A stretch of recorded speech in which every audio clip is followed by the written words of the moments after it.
The house was quiet. The kind of California morning where the air smells like lemon dish soap and sun on wood.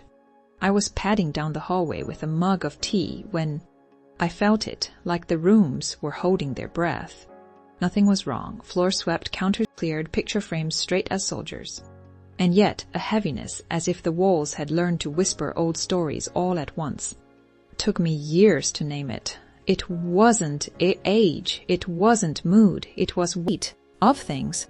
Not the kind you lift with your back, the kind that parks itself on your spirit. I'm Mary, 60+, California-born and stubbornly hopeful. Let me tell you how I lightened that weight in 3 days. Not for a trend, not because a show told me to, but because I wanted to breathe inside my own life again. I gave myself a small, humane challenge. Don't clinch for ein Space and free space, not for guests. For me.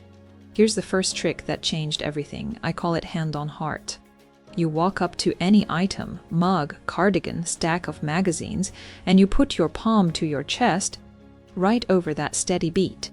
Then you ask one simple present tense question. Do I actually use this now? Not could, not someday, not maybe if the moon tilts. This month. If your heart answers no, you already know the next move.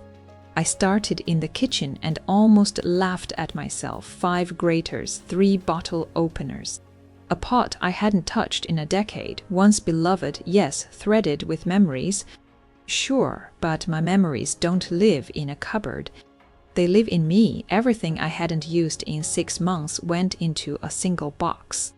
I made a deal with myself. If I don't pull anything out within 30 days, the whole box moves on. Donation, neighbor, recycling. No limbo. By evening of day 1, something curious happened. The air felt thinner and kinder. I hadn't done anything dramatic, just tamed a couple drawers and retired and dot old window cloth, but it was like my lungs found a deeper breath. Not in the room, in me. On day 2, I used a second rule that works like a charm. 1 zone, 1 day. Don't play hero. Don't start an epic. Today is the kitchen, tomorrow the bedroom, the day after hallway and balcony. That's it. Even if a wave of energy rushes in, hold steady. Let your brain collect victories in chapters, not marathons. It's like walking. A little every day beats one punishing trek. The bedroom was trickier. Closets have a way of keeping secrets. I pulled out every piece of clothing and spread it across the bed. Suits for dinners I don't attend, heels for concerts I haven't seen in years, sweaters that promised a winter romance and delivered a backache. I looked at each one like a witness. Do I wear you, or do I fear letting you go? The truth surprised me. I hadn't been keeping them for love or need. I'd been keeping them because release felt scary. The minute I began to let go, a strange relief flooded in. We think things anchor us. More often, they tie us down. Here's the third trick, and it works because it invites honesty. Invite another pair of eyes. My niece stopped by to help me sort books. Every 5th title I hugged to my chest and said, I'll reread it.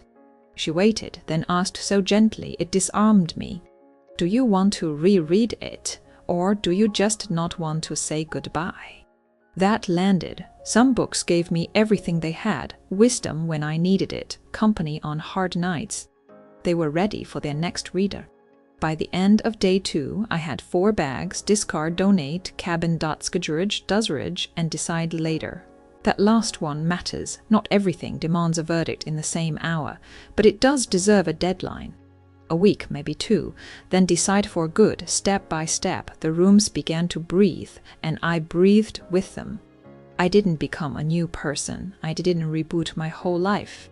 I simply removed what nagged, what crowded, what tugged my attention by the sleeve all day long. I woke up on day 3, set my feet on the floor, and this might sound silly. I didn't have to nudge my slippers around a mess. The space beside my bed looked like a small hotel morning, clear, respectful. It wasn't the tidiness that felt so good, it was the respect. Not for company, not for show, for me. I realized control isn't about being strict.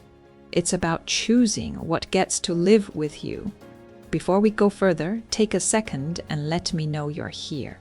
Drop your first name and city in the comments. Marilyn in Richmond, Virginia, DeAndre from Kansas City, Missouri, Elena in Spokane, Washington.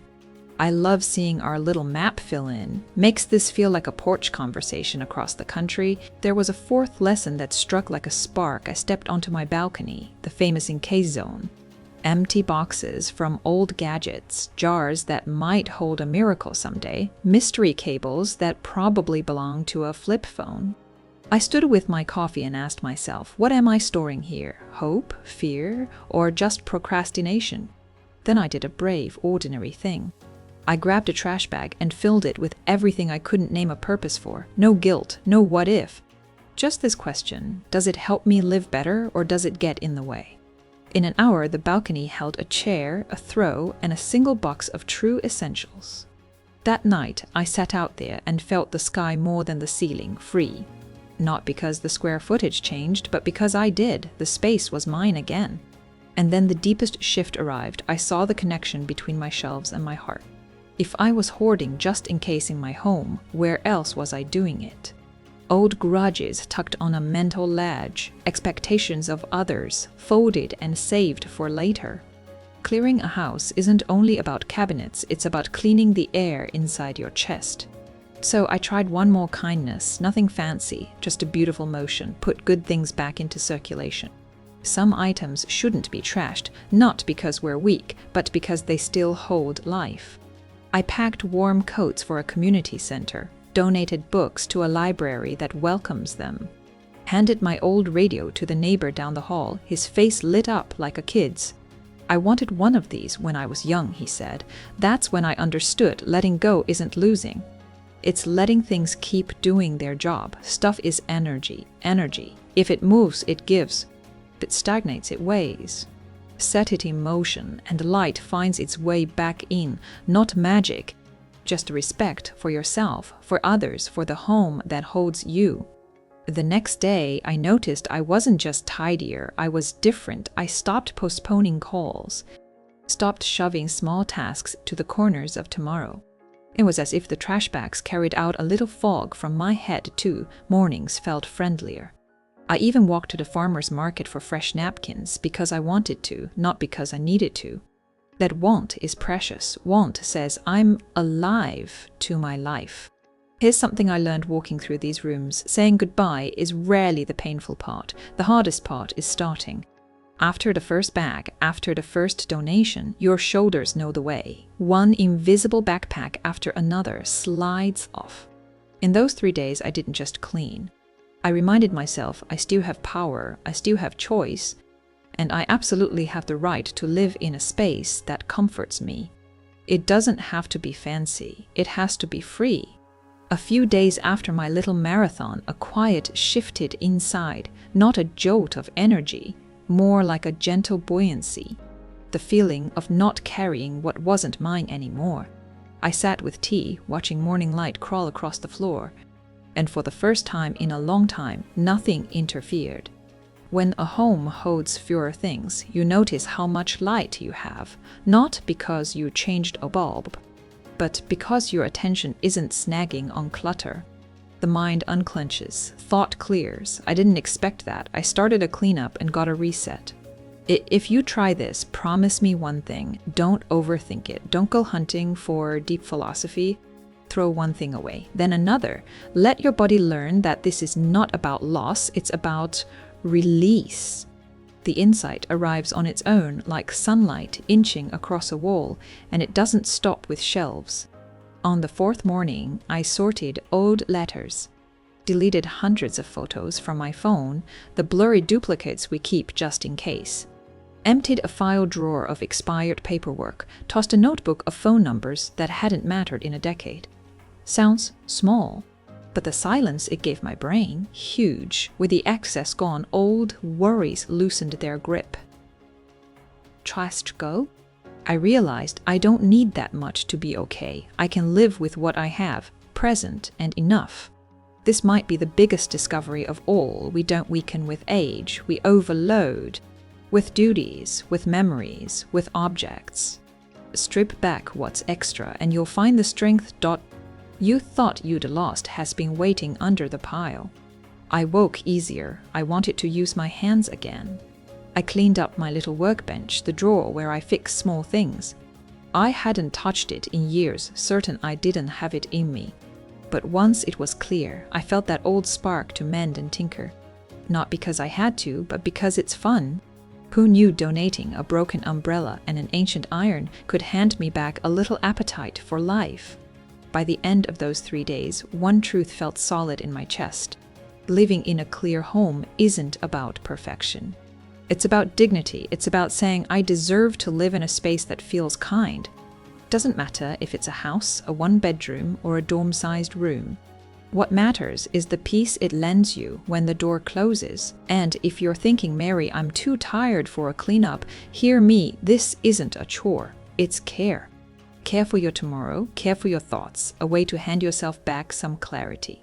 You don't need to do it all today. Start with one shelf. Remove what doesn't please your eyes anymore. That's your beginning. You owe no one an explanation for letting go of dishes you don't like or letters that hurt you. It's your home, your life. You decide what stays with you and what gets to leave your heart. Sometimes all we need is a little order, not because someone told us to, but because we're tired of carrying what doesn't belong to us anymore. Clear the old, and you make room for something new, even if that new is simply a calmer morning or a breeze through a window that no longer snags on clutter. If you've been waiting for a sign, here it is. Don't wait for Monday. Don't wait for the mood. Start today with one shelf, one drawer, one box. 3 days can change more than your rooms. They can change the weather inside you. Here's how I'd begin if we were on my porch right now. Sun sliding down the palm trees and the evening settling soft. When your surroundings get lighter, your choices do too. That's been the quiet miracle of this 3-day reset. Less stuff on the shelves, more room for the person who lives here. So me, and maybe if you try it, you. Let's turn the last stretch into something you can repeat anytime life starts to feel crowded. Day 3 gave me one more rule that keeps the peace. Future you deserves ease. Anything that creates friction, sticky drawers, mystery cords, chipped mugs you avoid but haven't tossed, either fix it in 5 minutes or let it go. Friction steals energy. When you remove it, mornings stop feeling like small obstacle courses and start feeling like a welcome. I also gave every drawer a purpose. If an item didn't belong to that drawer's job, it moved. Pens and scissors near the desk, tape measure and spare light bulbs in a single house fixes bin, batteries right beside the flashlight. It sounds basic until you feel the relief of your hand finding what it needs the first time, every time. That relief adds up. It makes you kinder with yourself and, funny enough, with everyone else. Then there's the honor lane, a tiny shelf for items I'm keeping purely for love, not because they're useful, because they're a thread to someone I am not ready to release. A postcard from my sister, a seashell from a day I can still smell, my mother's measuring spoons. Let sentiment have a place so it doesn't sprawl everywhere and call itself urgent. Now, maintenance, the gentlest word in the English language when it comes to a home. I keep a small basket by the door labeled out. Library returns, donations, that sweater headed to the tailor, the book for a friend. If it needs to leave the house, it rests there until I do. Things in motion stay in motion. When a surface gets crowded, I don't scold myself. I ask one question: what here lost its way? The bills go to the tray, the keys to the hook, the pens to the cup. 40 seconds later, the counter looks like it remembers who it is. We don't need discipline so much as friendly systems that catch us when we're busy being human. One more kindness I swear by, the 2-minute close. Before bed, I give a house 10 calm minutes. Dishes rinsed, pillows fluffed, throw folded, tomorrow's mug out by the kettle. It's not cleaning. It's pre-comfort. Morning me always says thank you. And because our lives don't live only in drawers, I took the same spirit to my phone. Favorites cleaned down to the people I actually call. Photos paired to the ones that still make my chest lift. Notifications trimmed to the essentials. Quiet is a resource, guarded like sugar in a storm pantry. If any of this is resonating, Take a second and say hi. Drop your first name and where you're watching from in the comments. Renee in Tulsa, Oklahoma. Victor from Burlington, Vermont. Kim in Santa Fe, New Mexico. Ken at Raccoon. I read every note. Seeing our little constellation across the country keeps me honest about showing up here with care. Let me leave you with the heart of the matter. A clear home is not a performance. It's a promise to your nervous system, to your future self, to the kid you used to be who dreamed of peace and thought it would arrive from the outside. Turns out we build it, one shelf, one drawer, one honest answer at a time. Start where your eyes land. Put your hand to your heart. Ask the question in the present tense. Do I use this now? If yes, make it easy to reach. If no, let it travel on. Keep one small spot for love things and give everything else a job or a journey. And when the air feels different, when light finds the floor again, when your steps sound like they're walking toward you instead of away, you'll know. You didn't just tidy, you made room for your life. If this spoke to you, tap like.